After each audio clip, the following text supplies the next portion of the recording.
This is what's shattered the fragile truce. Yarmouk is home to mainly Palestinian refugees, and for the last month these streets were safe to walk. But that's no longer the case here. Rebel fighters from the Nusra Front came back on Sunday, accusing Syrian soldiers of not sticking to the terms of an earlier truce. Their return means people won't be getting any more food or outside help, and for some, that could mean the difference between life and death. I am sick. Can't you see? I am starving. My son is very sick. There are no doctors to see him. I asked for medicine and they told me just feed him rice and bulgur, but I have nothing to buy it with. Fighters on both sides are accusing each other of breaking a truce that took months to negotiate.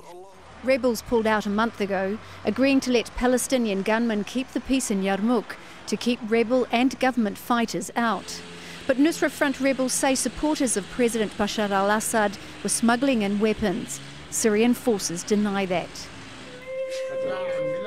Activists say around 100 people are believed to have died of starvation or hunger-related illnesses since the blockade in Yarmouk began almost a year ago. Just last week, aid was reaching the survivors. These queues, just some of the thousands trapped here. This young boy said his brothers were starving and his father was dead. It was a story repeated to the head of the UN Relief and Works Agency as he walked through the heart of a war zone. The failure now to hold the truce in Yarmouk doesn't bode well for the UN's relief efforts across the country. A unanimous Security Council resolution on February 22nd opened the door to get aid into Syria.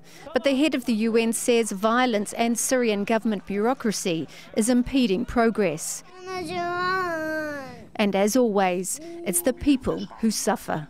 Mereana, Al Jazeera.